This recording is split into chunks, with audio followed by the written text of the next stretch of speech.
Hello everyone and welcome back to the channel. I hope आप सब ठीक होंगे। आज का जो हमारा टॉपिक है that is MCQs on Indian political system for the 6th same batch 2018 and the backlog batches of 2016 and 17। So it is the part third of the series. Already मैंने 2 पार्ट्स अपलोड किए हैं। अगर आपने उन videos को अभी तक नहीं देखा है तो लिंक आपको डिस्क्रिप्शन में मिलेगी, वहाँ से जाके उन वीडियोज़ को आप चेकआउट कर सकते हो। ठीक है, सो वीडियो को स्किप मत करना है, वीडियो को एंड तक देखना है। वीडियो को शुरू करने से पहले जो भी हमारे चैनल पे नए हैं चैनल को सब्सक्राइब कीजिए और साथ में बेल आइकन भी दबा दीजिए ताकि जब भी हम कोई नया वीडियो अपलोड करेंगे उसकी नोटिफिकेशन आपको ऑन टाइम मिलेगी। Sorry for the disturbance guys. आप सबको पता ही होगा कि आज जो मेरी एनर्जी है वो बहुत ज़्यादा लो है, ठीक है, क्योंकि मैं बहुत ज़्यादा बीमार हूँ। तो बहुत सारे बच्चे मैसेज कर रहे थे व्हाट्सएप पे कि वीडियो इंडियन पॉलिटिकल सिस्टम और जो बाकी टॉपिक्स है इस पे वीडियो बनाओ। सो फाइनली मैंने वीडियो बना ही दिया, ठीक है। सो हमारा जो क्वेश्चन नंबर 1 है वो है which of the following is not political value mentioned in the constitution of India. तो इस क्वेश्चन में हमने ये बताना है कि जो हमारे पास ऑप्शंस है यहाँ पे जो पॉलिटिकल वैल्यूज़ है, ठीक है, तो हमने बताना है कि जो पॉलिटिकल वैल्यूज़ है, जो हमारे पास ऑप्शंस है, ये जो पॉलिटिकल वैल्यूज़ है इनमें से किस पॉलिटिकल वैल्यू को यहाँ पे मेंशन नहीं किया गया है इंडियन कॉन्स्टिट्यूशन में। ओके, क्या डेमोक्रेसी को, सेक्युलरिज्म को या फिर नाजिज्म को। ओके, आप सबको पता ही होगा कि इंडिया जो है it is a democratic country. Okay, तो दूसरी की अगर हम बात करेंगे वो है सेक्युलरिज्म। तो इंडिया में हमें सेक्युलरिज्म भी देखने को मिलता है, ठीक है। सेक्युलरिज्म का मतलब क्या होता है? इसका मतलब होता है कि यहाँ पे कोई भी जो चाहे वो मतलब जो इंडिया है, ठीक है, यानी यहाँ पे किसी भी जो पर्टिकुलर रिलीजन है उसे यहाँ पे मतलब नेशनल रिलीजन माना नहीं जाता है, ठीक है। मान के चलो कि यहाँ पे हिंदुज़म चल रहा है, ठीक है, ठीक है, हिंदुज़म है यहाँ पे। मान को चलो कि यहाँ पे जो मेजॉरिटी हिंदुज़म की है इंडिया में, तो यहाँ पे ये कोई मतलब जो हम कह सकते हैं कि it is not a political, या हम कह सकते हैं it is not a national religion, ठीक है। यहाँ हम इसे नहीं कहेंगे कि ये कोई नेशनल रिलीजन है या फिर यहाँ का पॉलिटिकल रिलीजन है, ठीक है। लेकिन अकॉर्डिंग टू सेक्युलरिज्म में कहा जाता है कि कानून की नज़र में यानी हर एक रिलीजन को मतलब अपनी अपनी प्रायोरिटी दी जाती है, यानी इक्वल प्रायोरिटी हर एक रिलीजन को दी जाती है, ठीक है। सो उसके बाद अगर हम बात करेंगे नाजिज्म, ठीक है, नाजिज्म जो वर्ड है, ठीक है, इसको मेंशन नहीं किया गया है इंडियन कॉन्स्टिट्यूशन में। Okay, so option number C is the correct answer for this question. So question number 2 that is who among the following is the father of Indian constitution.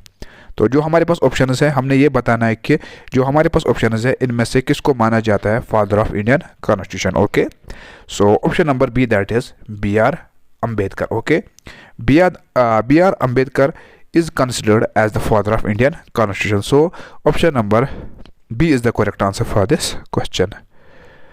So question number 3 that is the Constitution of India contains. ये जो Constitution of India है it contains, क्या इसमें 390 articles है, ठीक है, या 392 है या 395 है या फिर 400 है, ठीक है। आप सबको पता ही होगा यहाँ पे कितने आर्टिकल्स है, वो है 395। Option number C is the correct answer for this question. So question number 4 that is part third of the Indian constitution contains. तो अगर हम बात करेंगे इंडियन कॉन्स्टिट्यूशन की पार्ट थर्ड की, ठीक है, पार्ट थर्ड में हमने क्या देखने को मिलता है, ठीक है। तो अगर हम पार्ट थर्ड की बात करेंगे तो वहाँ पे हमें देखने को मिलता है fundamental rights. Okay, so option number B is the correct answer for this question. So question number 5 that is part fourth of the Indian constitution contains. तो जिस तरह से हमने बात की थी पार्ट थर्ड की, ठीक है, तो इस क्वेश्चन में हमने बताना है कि जो पार्ट फोर्थ है इंडियन कॉन्स्टिट्यूशन का, इसमें हमें क्या देखने को मिलता है। क्या इसमें फंडामेंटल ड्यूटीज आते हैं, fundamental rights, directive principles of state policy या फिर all of the above. Okay, तो ये जो पार्ट फोर्थ है, ठीक है, इंडियन कॉन्स्टिट्यूशन का, इसमें हमें देखने को मिलते हैं directive principles of state policy. Okay, option number C is the correct answer for this question. So question number 6 that is according to cabinet mission plan the constituent assembly consists of, ठीक है। तो इस question में हमने ये बताना है कि according to cabinet mission plan cabinet mission plan के अकॉर्डिंग जो कॉन्स्टिट्यूएंट असेंबली थी, ठीक है, it consists of how many members? So option number D that is 389 members is the correct answer for this question. So next question is question number 7, that is which amendment of the Indian Constitution added the words socialist and secular in the preamble? Okay, तो इस question के according हमने ये बताना है कि किस amendment के तहत इंडियन कॉन्स्टिट्यूशन में ये जो वर्ड्स है सोशलिस्ट है, ठीक है, और जो दूसरा वर्ड है सेक्युलर, इनको ऐड किया गया था कहाँ पे? प्रेम्बल, ठीक है, यानी जो प्रेम्बल है इंडियन कॉन्स्टिट्यूशन का, इसको ऐड किया गया था, ठीक है। So option number B that is 42nd amendment of the Indian constitution, ठीक है। सो इस अमेंडमेंट के अकॉर्डिंग इन दो वर्ड्स को ऐड किया गया था, किसमें? Preamble of the Indian constitution, ठीक है, जिसे वो हम कहते हैं आईना, ठीक है। Option number B is the correct answer for this question.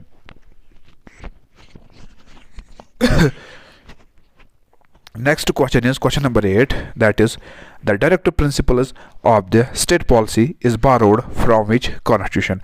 तो इस क्वेश्चन में हमने ये बताना है कि ये जो directive principles of state policy है, ठीक है, इनको किस कॉन्स्टिट्यूशन से डिराइव किया गया था, किस कॉन्स्टिट्यूशन से इनको बोरो किया गया था, ठीक है।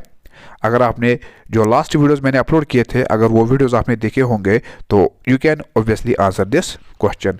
तो इस क्वेश्चन का जो करेक्ट आंसर है वो है option number see that is Ireland, ठीक है, यानी कॉन्स्टिट्यूशन ऑफ आयरलैंड की, आयरलैंड से इनको बारो किया गया था, जिसे और हम कहते हैं इरिश कॉन्स्टिट्यूशन, ठीक है, इरिश कॉन्स्टिट्यूशन। कन्फ्यूज मत होना यहाँ पे, ठीक है, एग्जाम में कभी कभार ऐसे आता है कि आयरलैंड, ठीक है, कभी कभार ऐसे आता है कि इरिश कॉन्स्टिट्यूशन, ये जो वर्ड्स है, ठीक है, ये सेम है, ठीक है। So option number C is the correct answer for this question. Next question is the budget is introduced in Lok Sabha by? तो इस क्वेश्चन में हमने ये बताना है कि ये जो बजट पास होता है कहाँ पे? लोकसभा में, यानी जो बजट इंट्रोड्यूस होता है लोकसभा में, इसे कौन इंट्रोड्यूस करता है वहाँ पे? क्या उसे इंट्रोड्यूस करता है prime minister, president, finance minister या फिर लोकसभा, यानी स्पीकर ऑफ लोकसभा? तो इस क्वेश्चन का जो करेक्ट आंसर है वो है ऑप्शन नंबर सी, यानी finance minister. Okay, finance minister जो होता है, ठीक है, चाहे वो लेडीज हो या फिर मैन हो, ठीक है। तो इस क्वेश्चन के अकॉर्डिंग हमने ये बताना था कि ये जो बजट होता है लोकसभा में, उसे इंट्रोड्यूस कौन करता है वहाँ पे? ओके, सो फाइनेंस मिनिस्टर जो होता है, ठीक है, चाहे वो लेडीज़ हो या फिर मर्द हो, ठीक है, तो जो फाइनेंस मिनिस्टर होता है या होती है, तो वही बजट यहाँ पे इंट्रोड्यूस करती है या करता है। Okay, remember the thing. So option number see that is finance minister. लेकिन आप सबके लिए यहाँ पे टास्क है, who is the finance minister of India? आप लोग इस क्वेश्चन का आंसर कमेंट सेक्शन में बताना। Okay, so next question is question number 10, that is minimum age needed for the president in India is? तो इस क्वेश्चन में हमने ये बताना है कि अगर कोई भी बंदा, ठीक है, यानी जो प्रेसिडेंट के लिए नॉमिनेट होता है, ठीक है, जो प्रेसिडेंट के लिए नॉमिनेट होता है, उसकी एज हमें यहाँ पे बतानी है कि what is the age criteria for the president, ठीक है, यानी जो बंदा प्रेसिडेंट इलेक्शन के लिए लड़ रहा है यहाँ पे, ठीक है, चाहे वो किसी भी पार्टी से हो, ठीक है, उसकी एज लिमिट कितनी होनी चाहिए यहाँ पे, ठीक है, तो वो होनी चाहिए 35 years. Okay, option number D is the correct answer for this question. So question number 11, that is the real ruler of India is? तो इस क्वेश्चन में हमने ये बताना है कि real ruler of India is, क्या वो प्रेसिडेंट होता है, प्राइम मिनिस्टर होता है, या बोथ, या इनमें से कोई भी नहीं, ठीक है। तो अगर हम बात करेंगे प्राइम मिनिस्टर की, ठीक है, ये जो प्राइम मिनिस्टर होता है, ये होता है रियल एग्जीक्यूटिव, ठीक है, real executive of the government. और दूसरी की अगर हम बात करेंगे प्रेसिडेंट की, वो होता है नॉमिनल एग्जीक्यूटिव। क्या होता है? Nominal executive. So option number B that is prime minister is the real ruler of India, ठीक है, यानी जो प्राइम मिनिस्टर होता है, ये होता है रियल रूलर, ठीक है। Option number B is the correct answer for this question. Question number 12 and the last question of this video, that is the जजेस of the high court retire at the age of. Okay, तो इस question में हमने ये बताना है कि ये जो जजेस होते हैं कहाँ के, हाई कोर्ट के, ठीक है।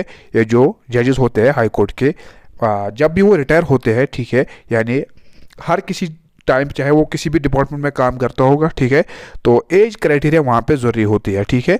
मान के चलो कि अगर बंदा 70 साल का हो गया, 80 साल का हो गया, तो उसे रिटायर होना ही होना है, ठीक है। तो यहाँ पे जो जजेस होते हैं हाई कोर्ट के, ठीक है, उनकी जो एज क्राइटेरिया है या एज लिमिट जो होगा उनका रिटायर होने का, वो कितना होना चाहिए, ठीक है। क्या वो 50 ईयर्स, 60 ईयर्स, 70 ईयर्स, 80 ईयर्स, ठीक है। So option number B, that is 60 years is the correct answer for this question. यानी एक बंदा जो हाई कोर्ट का जज होगा, ठीक है, तो उसकी एज 60 होनी चाहिए, तब वो रिटायर होगा, ठीक है। So option number B is the correct answer for this question. So that was all about today's topic. Hope you like this video. अगर वीडियो पसंद आया, वीडियो को शेयर कीजिए और चैनल को सब्सक्राइब कीजिए। मिलते हैं इंशाल्लाह नेक्स्ट वीडियो में, तब तक के लिए अल्लाह हाफिज़।